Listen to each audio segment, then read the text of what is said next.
Good afternoon, ladies and gentlemen. It's Mary from boomersway.com, and we have the pleasure of being here with our Ask the Debutante, Peggy, and our Chief Historian and People Person, Robert Sohn. And today for our table topic, we decided to ask everybody to bring to the table, what was your first car? Or what was your first experience with a car? So this food for thought for the day brings back some reminiscent stories for you, or maybe it wasn't your first car, but certainly your most favorite car, or whether it's the fastest car you drove, or the prettiest car you drove, or the most practical car you drove. But either way, let's think about that and what that means to you. When I asked Robert today to discuss cars, you know, he's an avid car collector, has been his entire life, and he brought up one of his models up here. So we're going to turn the table over here to Robert, and he will let us know a little bit about what he has to say about cars. So Robert, hello. We're so happy you're with us today. Good afternoon, ladies and gentlemen. And we're most privileged today to be recalling the era of the ooh-ah. Now the ooh-ah was the horn on most cars in the 1930s and also 1920s, which was ooh-ah. And then what happened was the manufacturers started building cars with different names. Pontiac, Ford, Oldsmobile, Hupkart, so forth, Buicks, etc. And consequently, people couldn't remember. So then to teach their children the kind of car they had, they said, that's an ooh-ah. And with that, all cars wound up with the name ooh-ah, which was simply the horn being blown in an effort to keep people from being hit by these newfangled cars called ooh-ahs. So today, my first car was a 1932 Ford Coupe, and was a delight. Even to this day, I would love to be driving it. So here we are showing you. We're showing you a simple model, which gives you the nice doors. What they call these the suicide doors, because if you were in an accident, the door did not work in, it worked out, so you could get out of the front seat. So you're saying that instead of, oh, look at that. So instead of opening like we would normally do today, this car opened on the other direction. That was if you were in a a running mood, you could jump out of your car without being slammed back by the door. And see, this one too, it opens up the opposite. That's very interesting. And then we have the wonderful seat in the back for lovers who did not want to be driving in the cold weather, but they liked the back seats. With the firm came back seat drivers, which meant that the boys and the girls were being whipped by the wind. And they said, Charlie, slow down. My hair is being messed by the wind. And so forth. That was another command from the rear outside of the nice Ford car. And I have nothing but comments and comments. And then, of course, we had a wonderful thing happen. Show them the engines. At the end of,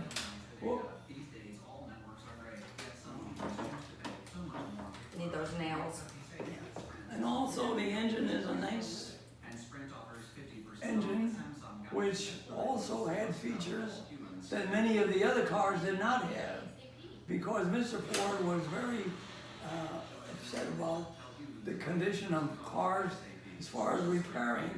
So the entryway into the motor was very simple, by picking up the hood and reaching down and either changing spark plugs or changing wires that had been broken or something.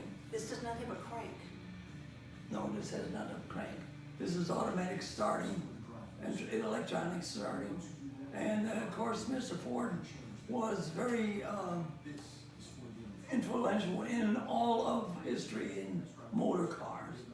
And my thanks to him, because I brought some very nice enjoyment over the years with Ford cars, as well as other cars. So the point is that the main thing is that we must be cautious in driving And we must look out for people that are walking away from the car or another car that could possibly become involved in an accident. Is this the one? And the simplicity of that is we are going to look for a new law that will be coming on soon where you will say to the effect that I cannot drive my car today because I am sick. And this is going to be something verbal and presented to officers of the law that they are confessing that they do not want to drive, but they want to be advised on what to do, and which would be reporting to a fire station, a police department, or a hospital of great confession. So Well, that's a very good point. You know, I think that in the history of cars from this time, that you had your first automobile, that's fantastic, what we've shown, all the advancements that have happened, and certainly throughout, you know, from the suicide doors to the lover's seat that people were so afraid of, to, you know, all the things. I think we've come, you know, with technology so far with all of that. So any measures that we can make, of course, to be safe. That's correct. And at the same time, enjoy something as classic and as nice as this. I'd like to see the cars get back to where they're a lot more unique and they don't all look alike. And I think that that's something that these older models certainly show us. Here's the ooh-ah, here's where the noise comes out of that. So Peggy, what was your first car? Well, You my want to hold first this car for you? was a 1965 Mustang, and my father was kind of reticent to get me a 1964 because that was the first year it came out, and he always felt, kind of like nowadays with computers, you never want to buy the 1.0 of anything. You want to have it when it's already gone through its testing. And he got me that car when I was a junior in high school. And the one thing is, it's peculiar. Bob also had a 1965 Mustang. And Bob remembered and mentioned to me that the engine was twice as large as it should have been, and the brakes were only half as good as they should have been. And really, it was a dangerous car. Yeah. You know, because you could go as fast as you could possibly go in that car and not be able to stop. So that was an issue. And of course, we didn't have anti-lock brakes, and living in Chicago with the weather, it made things a little bit exciting for a junior in high school girl tootling along what at that point was Route 41. It wasn't even Eames Highway yet, I don't think, at that point. So, yeah, it was. I loved it. It was red. Aww. Aww. Oh, Mustang Peggy. And how about yours? Yours was the egg, the Mitsubishi Well, egg. yes, remember, we shared a little Mitsubishi and we called it the Egg, and it was a hatchback, and I learned how to drive stick. Half of with the that junior little high car. school learned to drive stick in that little car. Maybe. and then from there, I went to college and got the Mazda GLC Deluxe. It was my favorite. It was a little tank. With the triangular engine Loved it. sometimes, yeah. And then of course that gave way shortly thereafter in graduate school, and that's another story for another day. And I bought myself, my very first car was a Ford Escort hatchback. And I believe that little car is still running around the North Olympic Peninsula today with my little dolphin stickers in the back window. I bet it is. I loved it. But excluding the niceness of automobiles, we had the ugliness of going to war. And that was a very, very sad incident in the world of history, and especially for the United States, because we were attacked. I won't mention the firms, but anyway, the war went on until 1975, somewhere along there, as we call it. The official might have been less dates, but to be honest, the war did not conclude until the last shot was fired, but there was all the hysterics in the offices of the executives and so forth. But we come to a conclusion. The D-Day is coming. And we had the D-Day arriving, but we also had the prelude to tomorrow, which we are now enjoying as members of the United States, as a country that is trying to be the leader of the world, which we can do if we all think about it in a plus way. But we must think about our country as being someone on the very top in every asset.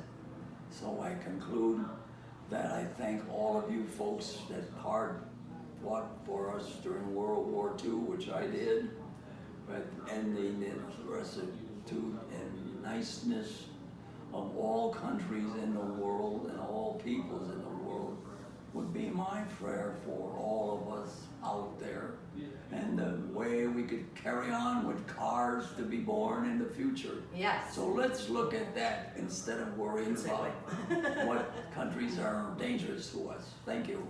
Thank you. Thank you so much, everybody. I want you to take this thought home with you today and really reminisce about what your first car was, what your first experience with a vehicle was, what color, where you were, all the things that make you feel what you feel because of this car. Write it down, share with us at boomersway.com, share with your family, with your friends, and get a good discussion going in and around cars. We all love them, we use them every day, it's part of our life, gets us around, and the type of vehicle that we use is important to all of us, and we protect them, and we like them very much. So share with us your experience, we'd like to hear it, and thank you for joining us today at boomersway.com. Bye-bye. In passing, I have one more suggestion. During the course of our war days, we had a very nice song which says, plant a little garden in your own backyard, help the busy farmer out. And yes, let's help him out. He's got an uphill task to feed all of the people, plus many of our allies in foreign countries. That's right. So let's plant that little garden in the world for Plant our the bright farm. tomatoes and the round Right, potatoes. tomatoes and red tomatoes. Red tomatoes. And Ho, ho, ho. Ho, ho, ho. Bye-bye. Is our password. Thank you again. All right, thank you so much, everybody. Thank you. Have a good night.